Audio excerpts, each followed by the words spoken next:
No eduque a sus hijos para que vivan como víctimas. Eduque a sus hijos para que lideren los destinos de la nación. Eduque a sus hijos para que se conviertan en la fuente de diferencia, en aquel que establece una diferencia y una norma mayor. No para juzgar la vida de los demás, sino para establecer algo diferente. Y ellos creen lo que usted cree, viven lo que usted vive. Si usted respeta a su cónyuge, ellos respetarán a sus amigos. Si usted habla de fidelidad y de lealtad, ellos aprenderán a ser fieles.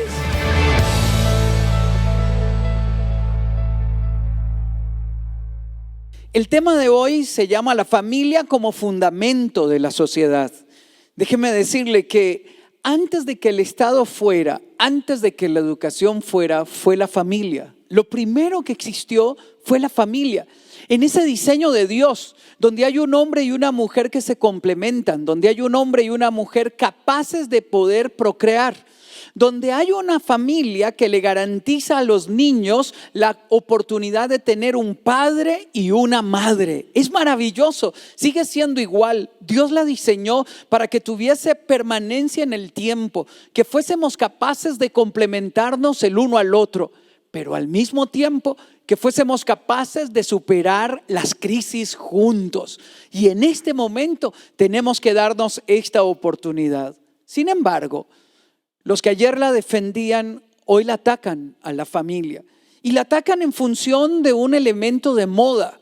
Déjenme ilustrar este tema. Estaba en algún país de América Latina dando una conferencia sobre el valor de la vida humana desde el momento de la concepción.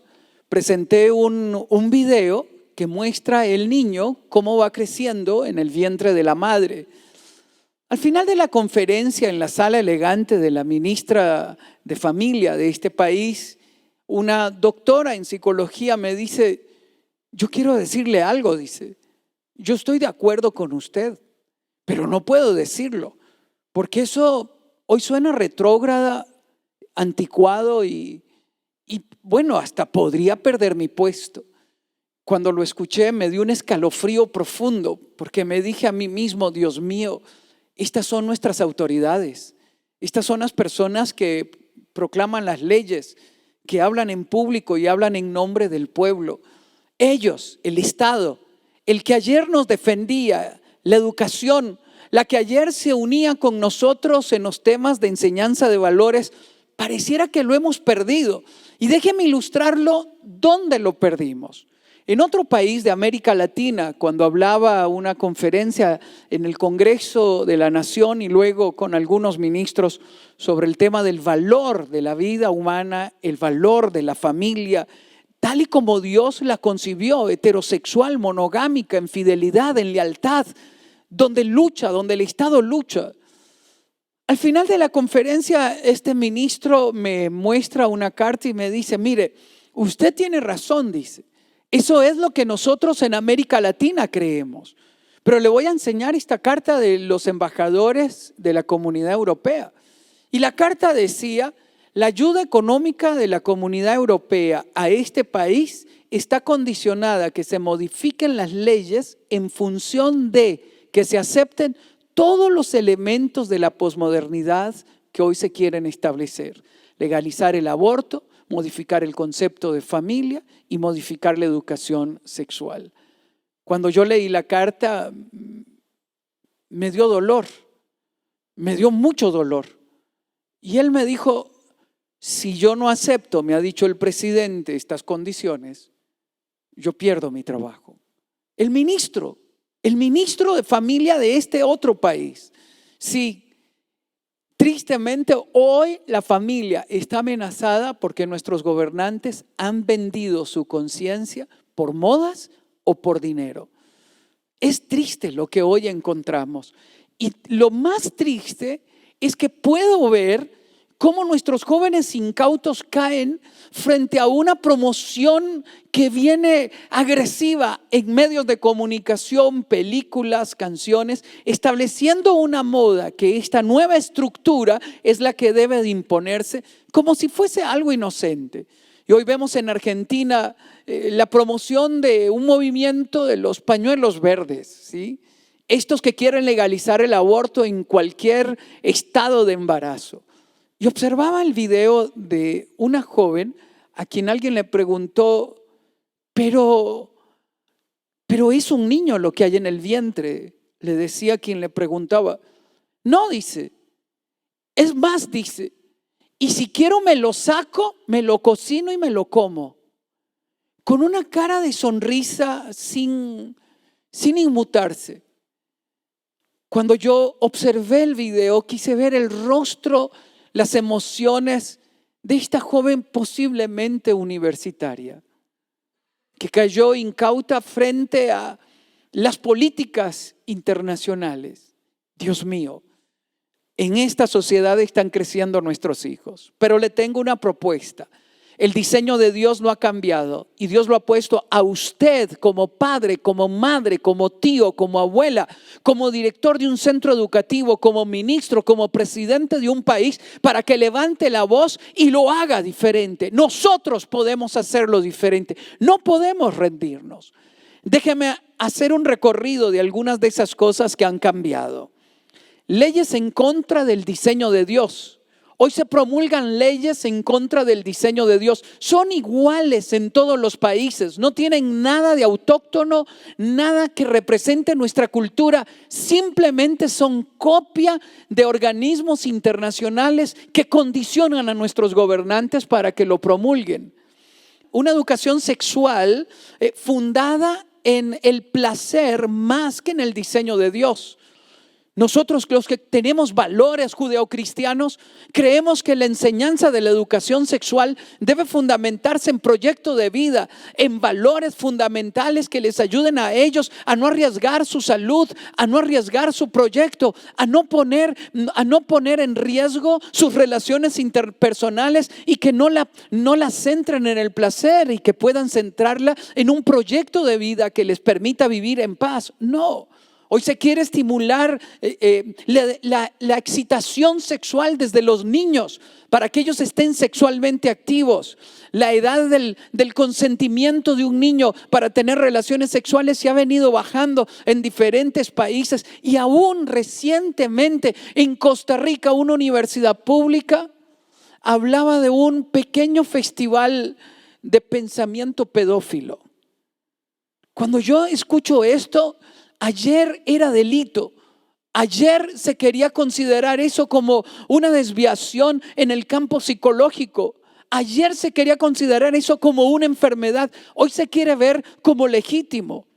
Quieren imponer un modelo distorsionado que abre la puerta a la legalización de la pedofilia. Hace algunos meses fui a la Asamblea Legislativa, una de las comisiones que me invitó para hablar sobre el proyecto de legalizar lo que han querido llamar el matrimonio igualitario. No tiene nada que ver de igualitario. Podríamos profundizar en el tema, pero no es cierto. Varios de los diputados se me acercaban y me decían: Sixto, no estamos hablando de algo inmoral, estamos hablando del reconocimiento de las personas del mismo sexo a casarse. Lo que ellos olvidan es que la institución del matrimonio no tiene un origen legal, civil, sino que tiene un origen religioso. Y que lo que le corresponde a la ley es garantizarle los derechos civiles, pero no tiene nada que ver con legalizar algo que habla de matriz, de maternidad, matrimonio, que viene para proteger la maternidad y garantizarle a la mujer el que pueda concebir. Ellos me decían: no estamos hablando de poligamia. Como si me insistieran en hacerme creer que lo único que querían era legalizar la convivencia que ya la tienen. ¿Quién respeta la vida íntima sexual de cada persona? ¿Quién respeta el que dos personas del mismo sexo caminen por la calle y que sea de conocimiento público que son pareja? ¿Acaso no es la obligación de todos respetar lo que ellos hacen en su intimidad?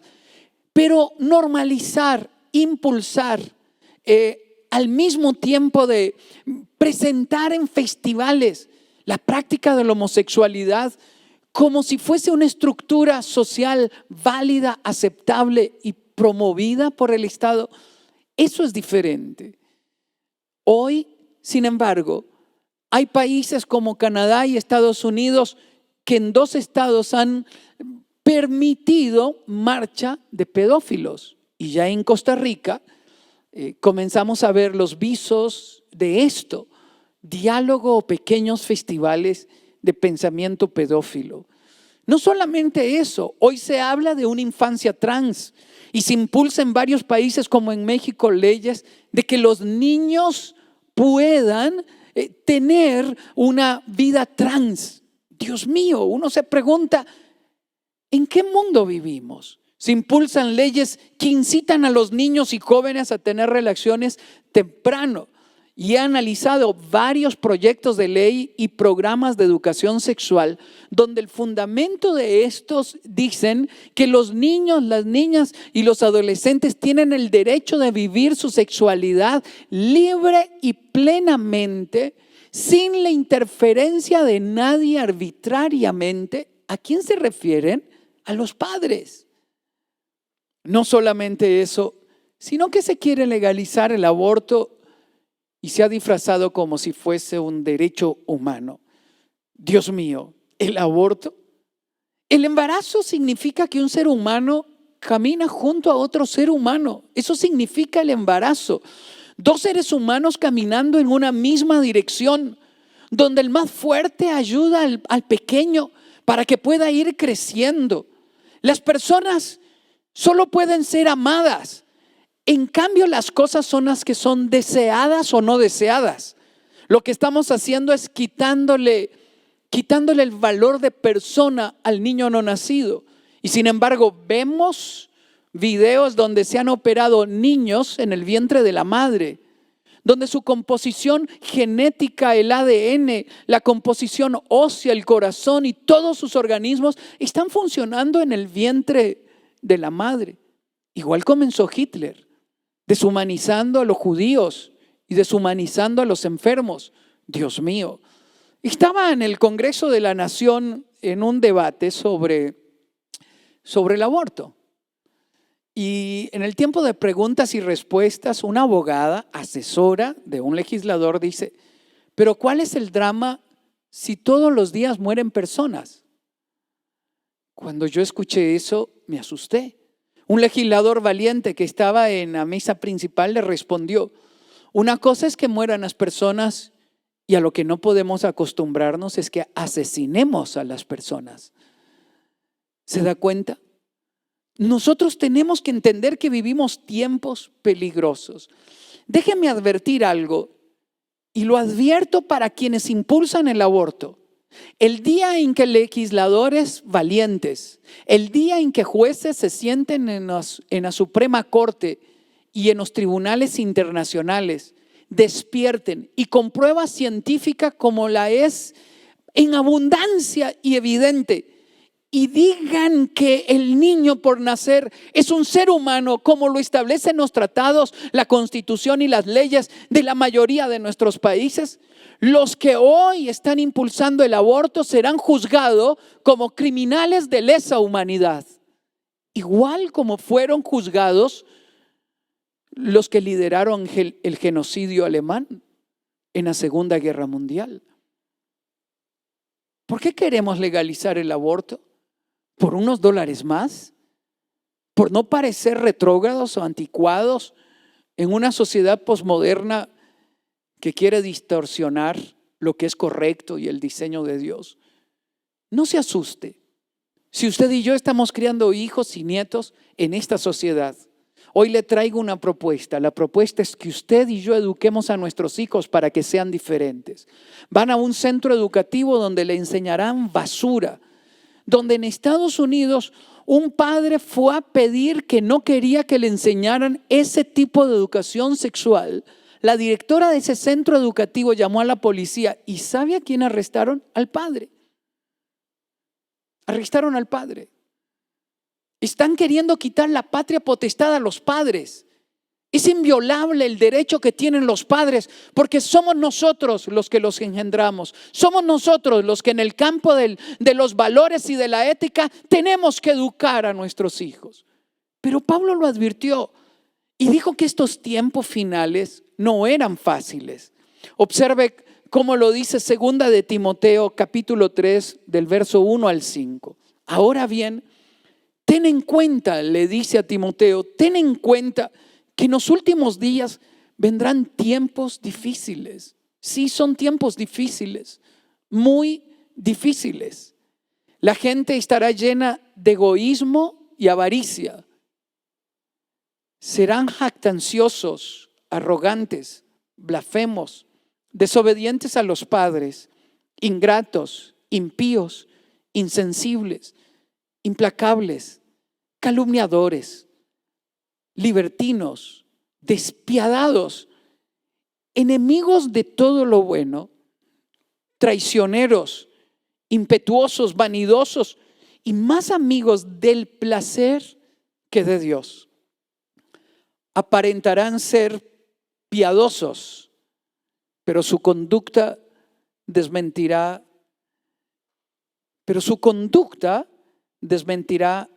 el poder de la piedad.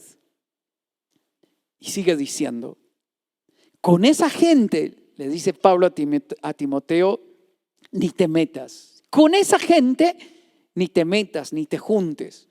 Aquí nos pone el escenario que hoy vemos. La otra vez iba a dar una conferencia en España y me enviaron los temas. Recibo el email donde me dicen, el tema es cómo prevenir la agresión de los hijos y de los nietos a los padres y a los abuelos. Entonces yo respondí de vuelta al correo. Creo que ustedes se equivocaron. El tema debería de ser cómo prevenir la agresión de los padres hacia los hijos. Y de vuelta me dijeron no. Dice, es que hoy en esta nueva interpretación de los derechos de los niños, se ha empoderado a los niños a tal punto de que ya está saliendo como noticia pública niños y adolescentes golpeando hasta al punto de casi matar a los padres y a los abuelos. Y me mandaron fotografías de estas. Entonces entendí lo que nos puede ocurrir si nosotros seguimos por este camino. Por favor, hoy se necesitan padres valientes que establezcan autoridad, que puedan enseñar a sus hijos en casa valores firmes y fuertes, que usted no claudique porque la cultura está rodeada de un mundo enfermo. Hoy pocas películas presentan una familia heterosexual monogámica como algo deseable y bueno. Pareciera que la cultura de Hollywood está tomada por los mismos que han pagado a los gobiernos para que cambien su manera de pensar e impulsen leyes en contra de esto. Bueno, no solo eso, sino que las canciones están llenas de lujuria y estimulan una actividad sexual fuera del orden establecido por Dios. No solamente eso, tenemos una educación que va en contra de nuestros valores y principios. La pregunta que surge es cómo vamos a enfrentarlo. ¿Cómo nosotros vamos a hacer frente a esto? Número uno, nuestros hijos seguirán el camino de aquel modelo que admiren y respeten, los valores y principios que han sido enseñados en su vida. Déjeme ilustrárselo. Yo tenía 5 años, tenía un dolor profundo, había estado muy enfermo. El dolor era insoportable, la madrugada había llegado. Una cortina dividía el cuarto de mis padres del cuarto de nosotros los hijos. Y en la madrugada me levanté con este dolor profundo, corrí a la cama de mis papás como hacen todos los niños y solamente les dije, por favor, oren por mí, me duele demasiado. Papá y mamá me metieron entre ellos, oraron por mí, me dormí y en la mañana siguiente corría en el patio y mi mamá me recordaba esto diciendo, hijo, vaya, usted está enfermo. Y ella me decía, y me gritaste a viva voz, no mamá, anoche Dios me sanó y nunca más volví a estar enfermo de esas cosas que padecía de niño. La pregunta que me hago es, ¿quién me enseñó a orar? ¿Cómo a los 5 años yo sabía que lo que uno tenía que hacer era orar? ¿Cómo sabía que podía refugiarme en los brazos de papá y de mamá? Yo no fui al kinder, yo no fui a la escuela, no fui al maestro, yo busqué a mis padres. a los que me sostienen, a los que me mantienen, a los que me dan abrigo, a los que me dan seguridad, a los que me enseñaron que el domingo se va a la iglesia, los que me enseñaron con un devocional en casa a acudir a Dios. Y aunque el niño parecía distraído, poco a poco la fe, los valores, los principios fueron calando en el corazón. Segundo ejemplo, todavía recuerdo cuando poco a poco comencé a apartarme de los caminos de Dios. Ahora los amigos eran más importantes. La influencia de ellos hacía que yo no quisiera ir a la iglesia y comencé poco a poco a avergonzarme de mi fe. Propio de una adolescencia con la influencia de amigos que no son cristianos. Pero era interesante. Mis amigos llegaban y hacían cosas que yo no podía hacer, que yo me detenía. No estaban mis padres, no estaba el pastor, estaba solo con mis amigos. ¿Qué me detenía? ¿Qué hacía que yo no hiciera lo que ellos hicieran? Los principios que fueron sembrados aquí en mi corazón, los valores que fueron calando dentro de mí. Por eso, sigamos insistiendo en educar a nuestros hijos con valores claros. No tenga miedo de enseñarle la diferencia entre el bien y el mal. Estudiaba una publicación que hizo una universidad sobre qué reclaman los jóvenes menores de 18 años. Cuando hice la investigación de este estudio y lo comparé con otros, el 88% de los jóvenes menores de 18 años estaban reclamando a los padres hoy que los padres han dejado de enseñar la diferencia entre el bien y el mal. Porque hemos estado tan ocupados, tan ausentes, tan fuera de casa. Déjeme ilustrar esto. Llegué a la casa de unos amigos y observé que el niño de unos 5 años tenía un acento diferente. Y yo dije, qué raro, los papás no hablan así. Y comenzamos a interactuar y de repente encuentro en la cocina a la chica que ayuda en la casa. Era una extranjera. El niño hablaba igual a la chica que hace los quehaceres de la casa. Y me dije a mí mismo, tanto dinero para que el postre se lo coma la empleada. Tanto dinero para que mi hijo se parezca a la muchacha que nos ayuda a hacer la comida, que camine como ella, que hable como ella y que de paso le llegaba a decir, mami. Dios mío, es ahí donde nosotros podríamos perder a nuestros hijos, donde alguien más es más importante que ellos, donde alguien más les enseña a creer, a pensar, a orar, a buscar.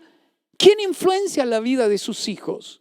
Es necesario que usted y yo nos detengamos, para instruir, para educar, para formar. El otro día en la oficina, mi hijo Daniel y Esteban trabajan conmigo en Enfoque a la Familia. Caminábamos Daniel y yo de una oficina a otra y una compañera sale detrás de nosotros y cuando nos ve caminar dice, uy, qué susto. Y yo le volvimos a ver porque ella rió. Yo le dije, ¿qué pasó? Dice, es que caminan igualito. Dice, me asusté, dice, porque caminan igualito. Y a mí me dio risa, pero al mismo tiempo me emocioné de saber que mi hijo camina como yo. Espero que él piense los mismos valores que yo, que cuando venga sus crisis en la universidad pueda levantarse para ser diferente. Tenía 18 años cuando acepté a Cristo en mi corazón. Transcurrían mis años de universidad y buscaba compartir con otros de Cristo. Y decidí que lo primero que haría era llevar mi Biblia y ponerla sobre mis tratados de derecho. Era grande, se notaba que era una Biblia. Yo podía ver la mirada extraña de algunos de mis compañeros y las risas burlonas que por debajo se camuflaban. Pero sin embargo, cuando habían problemas me buscaban para que orara por ellos. Y sin embargo, antes de los exámenes, un pequeño grupo se acercaba y me pedía si podía orar. Fue entonces cuando me di cuenta que mis valores eran más fuertes. Eran más fuertes que la burla. Eran más fuertes que la vergüenza. Eran más fuertes que aquellos momentos que uno tiene que enfrentar frente a una sociedad que camina en la dirección contraria. Haga que ellos se sientan orgullosos de lo que creen. Nunca olvido cuando, impulsando el programa de Sin Excusas, de Sexo, Mentiras y Verdad, el programa de enfoque a la familia que habla de valores, un periodista de La Nación vino a entrevistarme sobre el programa. Era tan interesante. Él me hacía preguntas sobre los valores, yo le respondía. Y de repente hizo una pregunta confrontativa. Dijo, qué sencillo es para alguien de 50 años creer eso. ¿Y qué dicen los jóvenes? Buena pregunta. En aquel momento Esteban tenía unos 20 años, ya estaba en la universidad. Le dije, si quiere le pregunto a mi hijo. Esteban, le dije, un periodista quiere saber si le darías una entrevista sobre el tema de Sin Excusas, sobre el valor de la fidelidad, de la abstinencia. Y me dijo, sí, yo le doy la entrevista. Y dice, es más, ¿le puedo reunir a 20 jóvenes que creen y piensan como yo? Y se lo dije al periodista. Al día siguiente dice, podemos atenderlo mañana en tal centro comercial a la 1 de la tarde porque vamos a ir al cine. Fue maravilloso. El domingo, en la página central, aparece un rótulo, un anuncio, el título, con una gran foto. Y decía el título, soy virgen. Cuando Esteban vio aquello me dijo, papá, dice, mi vida va a cambiar en la universidad. Le digo, ¿te preocupa? Dice, no, son ocasiones maravillosas para hablar de Cristo. Cuando nuestros hijos despierten a valorar los valores, los principios que le hemos enseñado, ellos los defenderán en público y en privado. Sí, enfrentarán sus luchas, sus dificultades. En algunos momentos vendrán con preguntas y tenemos que estar listos para responderle, porque el sistema educativo en el barrio, la televisión, la música, pareciera que los hemos perdido como socios en la formación de nuestros hijos. Mas no eduque a sus hijos para que vivan como víctimas, eduque a sus hijos para que lideren los destinos de la nación, eduque a sus hijos para que se conviertan en la fuente de diferencia, en aquel que establece una diferencia y una norma mayor, no para juzgar la vida de los demás, sino para establecer algo diferente. Y ellos creen lo que usted cree, viven lo que usted vive. Si usted respeta a su cónyuge, ellos respetarán a sus amigos. Si usted habla de fidelidad y de lealtad, ellos aprenderán a ser fieles. Ellos querrán vivir lo que usted y yo vivimos. Por eso hoy nuestros valores, nuestros principios están siendo socavados, pero no necesariamente hemos perdido. Y como lo he dicho muchas veces, el péndulo gira, pero pronto vuelve a su normalidad. Cuando se levanten presidentes, legisladores y jueces valientes, capaces de establecer la diferencia. Esos son sus hijos. Sus hijos y mis hijos tienen que entender que cumplen una función en la generación que ellos viven. El otro principio es que la cizaña y el trigo seguirán creciendo juntos. Lo que hoy vivimos no es nuevo. Cuando uno lee la historia se da cuenta que cada generación vivió sus propios retos, sus propios desafíos. No era fácil. Observe la vida de Daniel. Es hijo de un príncipe, es llevado con otros príncipes en el cautiverio a Babilonia. Llegan y se les da el privilegio de comer la comida real, de ser instruidos por los mejores. Y Daniel y sus amigos dicen, no puedo. ¿Por qué no puedo? No puedo porque va en contra de mis valores y de mis principios. Pruébeme, por favor, pruébeme en esto.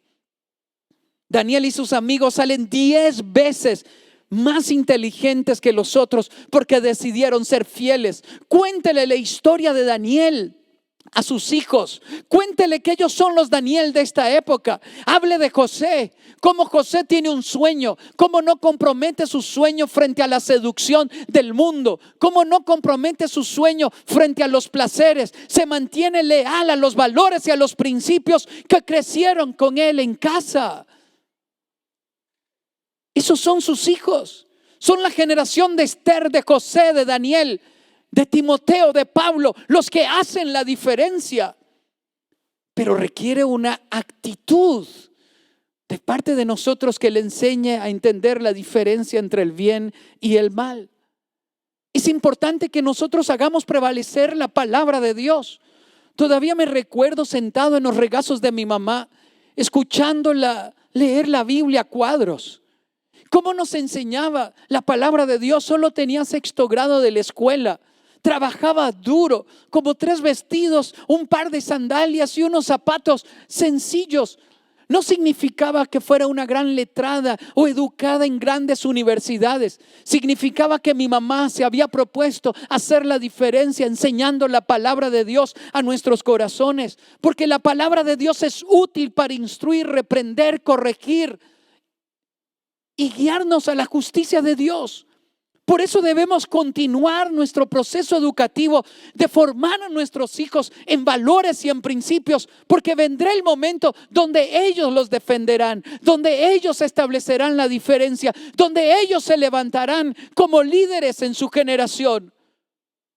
Tenemos que seguir siendo la alternativa educativa en el campo de los valores y en el campo de la ética. Sus hijos no lo aprenderán en televisión, ni en internet, ni en escuela. Tristemente, hemos perdido los que ayer eran socios en el proceso educativo. Necesitamos un compromiso que no claudique en la enseñanza y en buscar el corazón de nuestros hijos. Me preguntaba un padre: mi hija se ha declarado lesbiana, ¿qué hago? Mi esposa no quiere hablarle, ¿qué hago?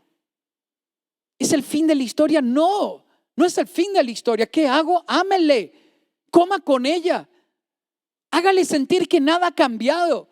El hecho de que alguno de nuestros hijos haya fallado o esté fallando no significa que debemos de expulsarlos, porque no debemos de hacer prevalecer la religiosidad frente al amor con el que hemos sido formados.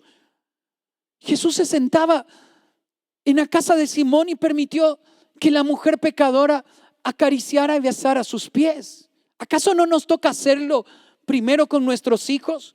Nos toca mantener nuestro hogar a salvo, amar a nuestros hijos, buscar a nuestro pródigo, tender puentes para que vuelvan a casa, hacer de nuestro hogar el refugio de Dios para cada uno de los miembros de la familia. Hoy vivimos en un momento donde lo único que queda es la familia, donde nos han pedido que no salgamos de casa, donde aquellos con los que convivimos es el hogar, es la casa. Nuestra familia tiene que ser hallada fuerte y firme. Bien lo dice 2 Timoteo 3:10. Tú, en cambio, has seguido paso a paso mis enseñanzas, mi manera de vivir, mi propósito, mi fe, mi paciencia, mi amor, mi constancia. Pablo se estaba levantando como una carta abierta que inspiraba la vida de su hijo amado Timoteo.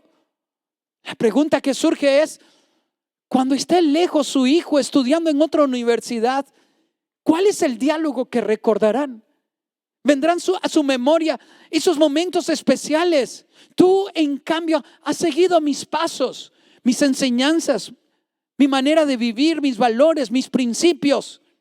Cuando ellos estén lejos, esos valores, principios, eso que impusimos, el momento en que oramos por ellos, el momento en que los enviamos, el momento en que los empoderamos, el momento en que les afirmamos, el momento en que les dijimos que Dios lo iba a usar para su generación y que Él establecería la diferencia, lo vivirán cuando estén lejos.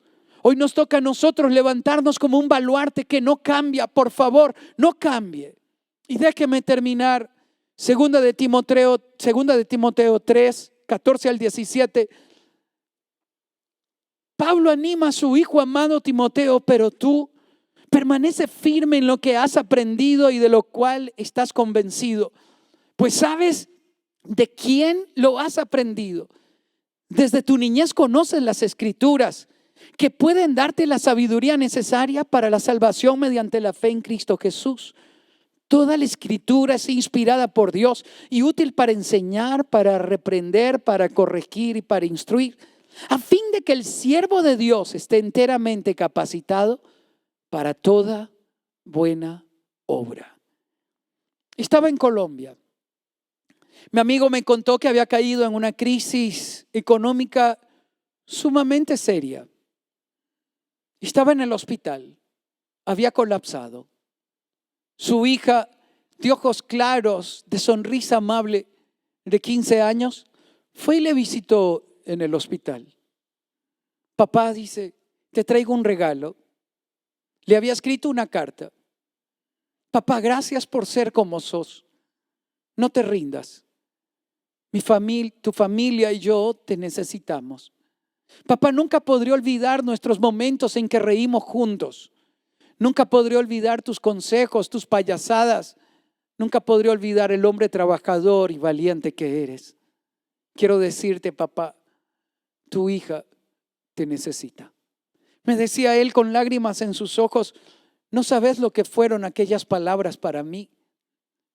Fue la medicina a mi corazón, ver que mi hija me necesita y que ahora valoraba detalles que yo pensé que ella había ignorado.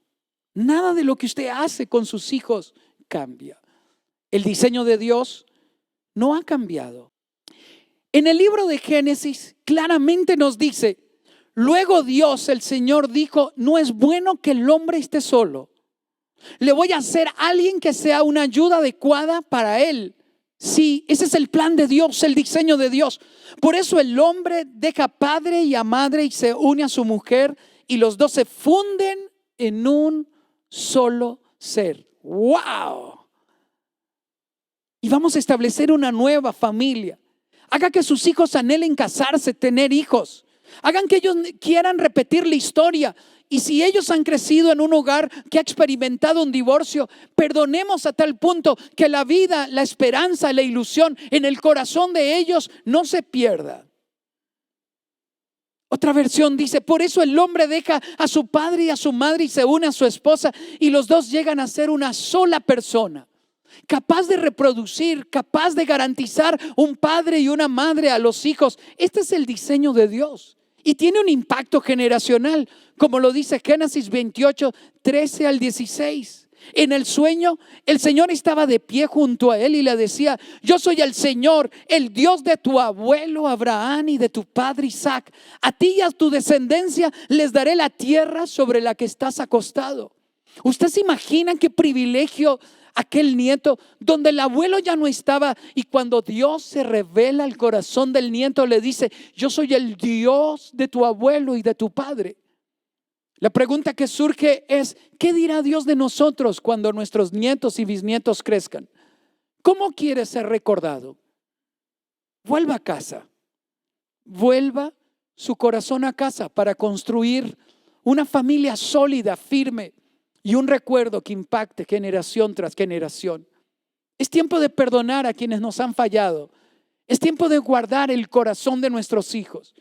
Es tiempo de entender que edificamos la generación de José, de Daniel y la de Esther, capaz de liderar y de vivir en un mundo que es dañino, enfermizo, y hacerlo bien. Que ellos se levanten como un modelo de esperanza donde quiera que estén. Observe cómo dice Isaías 44:3, derramaré mi espíritu sobre tus descendientes y mi bendición sobre tus hijos. Esta es la promesa que debe sostenernos. Dios garantiza que bendecirá nuestra descendencia, bendecirá la vida de nuestros hijos y la vida de los hijos de nuestros hijos, por cuanto Él ha salido en pacto con usted, porque usted entregó su vida a Él y permaneció en Él. Nos toca ser fieles y firmes. Déjame terminar con Isaías 59:21.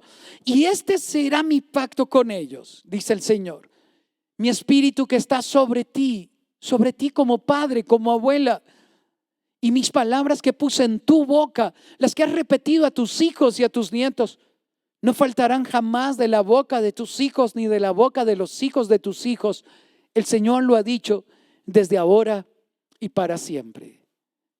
Nos toca creerle a Él. Creer que estos pequeños que han crecido en un mundo convulso crecerán para hacer la diferencia. Repita palabras dignas de ser repetidas por ellos. No nos cansemos de insistir con ellos. ¿Cuál es el diseño de Dios? Que mantengan viva la ilusión de casarse, de tener hijos. Que mantengan viva la ilusión de servir a su país en la Suprema Corte, en Asamblea Legislativa o siendo los presidentes de este país. Que podamos educar a nuestros hijos para que se levanten en un mundo convulso a establecer la diferencia. Bendigo su vida, su familia, todo lo que ustedes emprendan. No claudique en la enseñanza de sus hijos. Me pregunta usted si se ha equivocado, ¿qué hace? O si alguno de sus hijos se ha apartado. Yo me equivoqué y yo me aparté, igual que usted. Pero un día en una madrugada Dios me fue a buscar donde estaba, ahí en la calle, en medio de la nada. Habló a mi corazón y cuando Él me habló pude distinguir su voz, porque de niño me llevaron a la iglesia, porque en casa me enseñaron a orar, porque en casa leyeron la Biblia. Hoy podía estar de vuelta, porque aquel Dios que me marcó, que hizo pacto con mis padres, hoy salía en pacto conmigo. Oremos. Padre, bendigo cada familia, bendigo su vida, bendigo tu familia, la que está a tu lado, bendigo la familia que está lejos. Te pido perdón por nuestros pecados. Perdónanos por haber vendido nuestra conciencia por unos dólares más o por estar a la moda, Dios mío. Activa la conciencia de nuestros gobernantes, de nuestros legisladores, de nuestros jueces. Permítenos, Señor, volver nuestro corazón a casa para formar hijos valientes, Señor, capaces de hacer la diferencia. Que no nos cansemos de hacer el bien, de creerte a ti, de ser coherentes entre lo que creemos y lo que vivimos. Bendigo cada uno de los hijos. Bendigo, Señor, a los padres que lloran porque tienen un hijo pródigo, Dios mío. Tráelos de vuelta a casa donde pertenecen. Revélate a sus vidas milagrosamente, Padre. Te lo suplico en el nombre de Cristo Jesús. Amén. Sí, vivimos en un mundo convulso, pero su familia hace la diferencia. Que el Señor les bendiga. Un abrazo a la distancia.